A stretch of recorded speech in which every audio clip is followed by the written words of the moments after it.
اعوذ باللہ من الشیطان الرجیم بسم اللہ الرحمن الرحیم نحمدہ و نصلی و نسلم علی رسول الکریم علی خاتم النبیین محمد صلی اللہ علیہ وآلہ وسلم نحمدہ و نستعین و نستغفر و نؤمن بہ و نتوکل علیہ و نعوذ باللہ من شرور انفسنا و من سیئات اعمالنا۔ میرا نام ہے ابو عبداللہ وسیم ارشد اور آپ اس وقت دیکھ رہے ہیں میرا چینل فہم و عمل، اور اس پر ابھی میں گفتگو کروں گا۔ اس موضوع کا میں نے عنوان دیا ہے ریس کے گھوڑے۔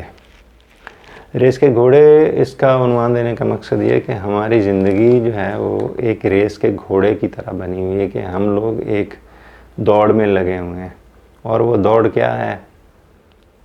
پیسہ کی دوڑ، کہ میں مال کما لوں، اب ذریعہ کون سا ہو اس سے غرض نہیں ہے۔ میں مشہور ہو جاؤں، میں شہرت کما لوں، میرا اپنا کردار کیا ہے، اپنا میرا عمل کیا ہے، کوئی غرض نہیں۔ کہ ابھی ہم اس کی تھوڑی سی ابتدا کرتے ہیں کہ ریس کے گھوڑے ہم ہیں تو کیسے ہیں۔ اب اس کا جو انسان کی جو فطرت ہے اس میں بہت ساری چیزیں شامل ہیں۔ تو اب میرے اندر اگر ایک چیز کے لیے حرص و ہوس ہے تو میری ان حرکات و سکنات سے وہ چیز ظاہر ہو جائے گی کہ یہ اس چیز کے لیے حریص ہے، لالچی ہے۔ تو اس کی کوئی نہ کوئی ضروری نہیں کہ وہ بالکل بعین ہی میں انہی الفاظ میں وہ چیز وہ سامنے آئے، یا اسی شکل میں سامنے، وہ دوسری شکل میں بھی واضح سامنے آ سکتی ہے۔ اب ریس کا گھوڑا کس طرح کا؟ میں نے کہا دولت اور پیسہ کمانے کے چکر میں۔ اب مثال دیکھیں، میں عموماً جو شاگرد جب میرے ساتھ گفتگو کرتے ہیں تو یا کوئی سوال کرتے ہیں اس نوعیت کا، تو میں انہیں یہی جواب دیا کرتا ہوں، جو ہمارے اندر کی جو تمیز ہے وہ ہمیں سڑکوں پر نظر آ جاتی ہے۔ سڑکوں پر کس طریقے سے کہ کیسے ریس کا گھوڑے نے دوڑنا ہے تو میدان میں دوڑنا ہے، کھڑے کھڑے، تو اس نے استبل میں تو دوڑنا نہیں ہے، تو گھروں میں یا ادھر اپنی دکانوں میں ہمیں وہ شاید کم نظر آتی ہے۔ تو اسی طرح جو سڑک پر چلتے ہوئے ہماری تمیز وہ زیادہ نظر آتی ہے، کیونکہ وہ ریس کے گھوڑے کا اصل میدان ہوا ہے جہاں پر اس نے اپنے جوہر دکھانے ہیں۔ اب وہ سڑک پر جا رہا ہے، اپنی سواری پر سوار ہے، تو وہ کیا کرے گا؟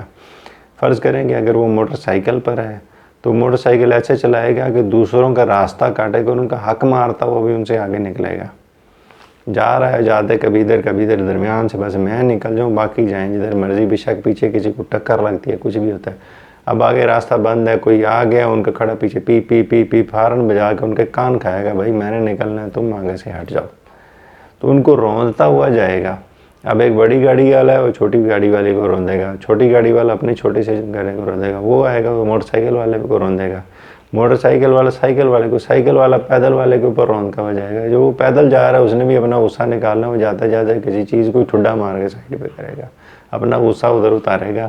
وہ اپنا جو ریس کا گھوڑا جو ہے وہ بھی اپنا کوئی نہ کوئی دکھائے گا، اسے بھی شخص سستی صحیح لیکن اینڈ پر بھی، آخر پر بھی وہ اپنی کوئی نہ کوئی وہ دکھا دے گا۔ تو یہ سڑک پہ چلتے ہوئے عمومی عادت ہے۔ تو یہاں سے پتہ چل جاتا ہے کہ جو دوسروں کا سڑک پر چلتے ہوئے حق کا خیال نہیں رکھتا، تو وہ ریس کا وہ گھوڑا جس پر جوا لگا، وہ اس نے اپنی زندگی جوئے پہ لگائی ہوئی ہے کہ بس میں نے کسی بھی طریقے سے جیتنا ہے، میں نے کسی بھی طریقے سے پیسہ کمانا ہے، اس کے لیے خواہ میں کسی کو روند دوں، نیچے کوئی نیچے آتا ہے یا کچھ بھی ہے۔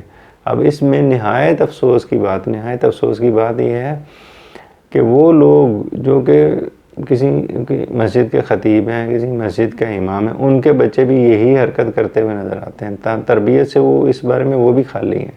ہم عام بندے تو چلیں ایک طرف ہیں، ہمیں ایک دوسرے کی عزت و حرمت کا خیال ہی نہیں ہے کہ بس میں آگے نکل جاؤں، میں جیت جاؤں۔ اب کوئی بھی ہے، اب وہ خواہ مولانا صاحب ہی ہیں، دیکھتا ہوں سڑکوں پر اگر میری طرح داڑھی والے ہی ہیں، میں کون سا مولانا ہوں، میں تو عام بندہ ہوں کہ جو گفتگو کر رہا ہوں، اپنے آپ کو بچا نہیں رہا، اپنے علم کے مطابق ہوتا ہے۔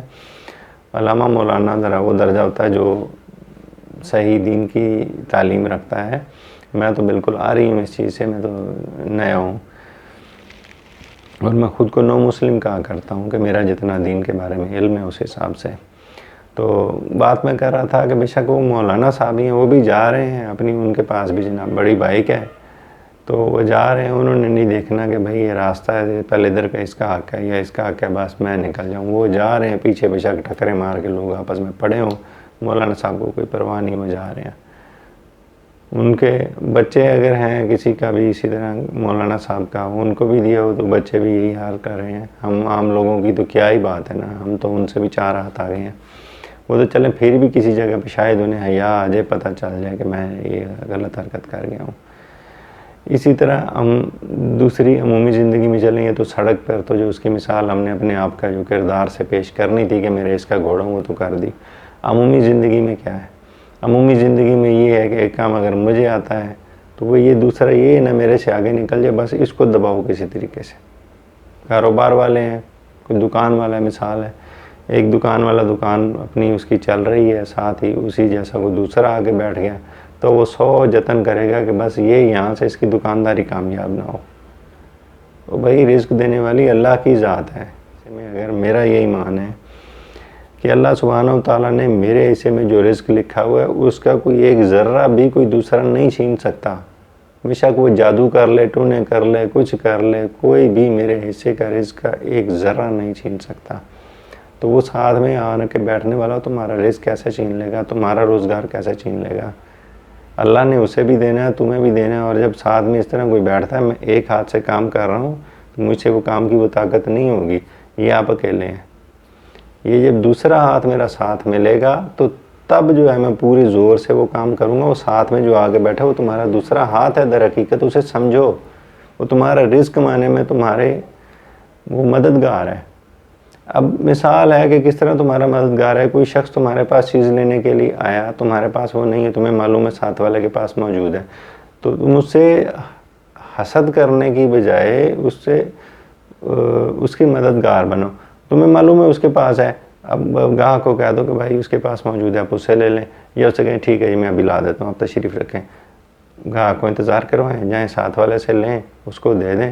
اس کی چیز بھی نکل گئی، آپ کا جو ہے وہ اوپر سے منافع آپ کو مل گیا. تو یہ آپ اس کے مددگار ہوئے کہ نہیں ہوئے؟ رزق جو تھا اس کو مل گیا، آپ کو مل گیا. تو اس میں آپ گھوڑا وہ بنے کہ جو دوسرے کو ساتھ لے کے چلتا ہے. تو کوئی بھی کسی کے حصے کا رزق نہیں چھین سکتا، نہ میرے حصے کا. میرا بتایا کہ میرا ایمان ہے کہ میرے حصے میں اللہ سبحانہ و تعالیٰ نے جو رزق میرا دن کا لکھ دیا ہوا، اگر میرے آج کے دن کی مثلاً اللہ تعالیٰ نے لکھا ہوا کہ اس کو 500 ملنے ہیں، اس کو 2000 روپے ملنے ہیں، 500 لکھے ہیں یا 2000 لکھے ہیں میرے وہی. اب یہ میرے اوپر ہے کہ میں اسے حلال طریقے سے پہنچوں یا حرام طریقے سے پہنچوں، ملنا مجھے وہی ہے. یہ میرا ایمان ہے. تو بہتر ہے کہ اسے حرام طریقے سے کیوں پہنچیں، حلال سے ہی پہنچیں جو ہمارے لیے جائز ہے، اس میں برکت بھی ہے. تو یہ میں نے مثال دی کہ اس سے اب حسد، ساتھ والے سے حسد شروع کر دیتا کہ بس اس کو کسی طریقے سے کاٹو، میں آگے نکل جاؤں، وہ رہے پیچھے. اب اس کے لیے بے شک اسے ریس کا گھوڑا یعنی اسے دولتی بھی مارنی پڑے، اس کو کسی طریقے سے زج کرنا پڑے، ذلیل کرنا پڑے، وہ ہم نے کر کے رہنا ہے. کیوں بھائی؟ میں نے جیتنا ہے، اس سے کسی بھی طریقے سے جیتنا ہے.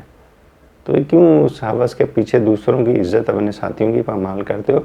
معاشرے میں ایک دوسرے کے ہم سفر بنو، ساتھی بنو، کامیابی اسی میں ہے. دوسری مثال یہ دوں گا اسی کی، میں نے کہا دوسرے کو ساتھ لے کے چلو. موٹر سائیکل چلتی ہے چین پر، ایک دندانے کے بعد دوسرا دندانہ آتا ہے. آپ ایک دندانہ نکال دیں، چین چھوٹی ہو جائے گی، نہ آپ کے کام کی نہ. اور چین تو ساری موجود ہے، لیکن ایک دندانے کے کم ہونے سے آپ کی وہ پوری کی پوری مشینری رک جاتی ہے. تو ہو سکتا ہے وہ دندانہ وہی ہو جسے آپ نے دولتی مار کے سائڈ پہ کیا ہے. اب اس طرح میں نے کہا کہ شہرت کے جو پیچھے ہم بھاگ رہے ہیں وہ بھی یہی چیز ہے کہ میں بس مشہور ہو جاؤں. مشہور ہونے کے لیے میں بھی جیسا کہ چینل کے ذریعے آپ سے مخاطب ہوں، الحمدللہ میرا تو یہ ارادہ نہیں ہے کہ میں مشہور ہوں، کچھ نہیں. عزت دینے والا اللہ کی ذات ہے، وہ انشاءاللہ تعالیٰ اب میری نیک نیتی کو دیکھتے ہوئے مجھے نوازے گا. مجھے کوئی کسی کے سامنے کوئی شہرت ایسی کی ضرورت نہیں ہے. لیکن ہمارے ہاں کیا ہو رہا ہے، بہت سارے جو ایسے بھی ہیں وہ اپنی بس بنا کے میں کسی طریقے سے مشہور ہو جاؤں، خواہ وہ لڑکی ہے یا لڑکا ہے، تو ایسے واہیات وہ بنا کے کلپ چھوٹے چھوٹے دیے جا رہے ہیں کہ بس وہ گھوڑے نے کسی طریقے سے جیتنا ہے، بس وہ اس کے پیچھے اسے کچھ بھی کرنا پڑے. تو ان ذرائع ابلاغ سے، سوشل میڈیا سے وہ کوشش کرے میں مشہور ہو جاؤں. بھائی مشہور ہو لیکن جائز راستہ اختیار کرو کہ جو دوسروں کے لیے باعث نقصان نہ ہو، دوسروں کے لیے نقصان کا باعث نہ بنے، ان کے لیے بے راہ روی کا باعث نہ بنے، وہ راستہ اختیار کرو. تو انشاءاللہ تعالیٰ اللہ تمہاری نیت کے مطابق تمہیں عزت و شہرت بھی دے گا. تو یہ میں نے دوسری مثال پیش کی ریس کے گھوڑے کی. اسی طرح اور دیگر جو ہمارے معاملات میں بغض کینہ حسد جو ہمارے اندر اس وقت معاشرے میں پرورش پا چکا ہے، وجہ یہی ہے کہ بس میں نے ریس کسی طریقے سے جیتنی ہے. اس موضوع کو فی الحال میں یہیں پر بند کرتا ہوں. انشاءاللہ پھر موقع ملا تو اس موضوع پر دوبارہ سے گفتگو ہوگی. اور اس تمام کے ساتھ میں آپ تمام احباب سے اجازت چاہوں گا، اس دعا کے ساتھ کہ اللہ سبحانہ وتعالیٰ آپ تمام تر کو اپنی زبان میں اپنی خاص رحمتوں کے سائے میں رکھے. سبحانک اللہم و بحمدک اشہد ان لا الہ الا انت استغفرک و اتوب الیک. السلام علیکم ورحمۃ اللہ وبرکاتہ.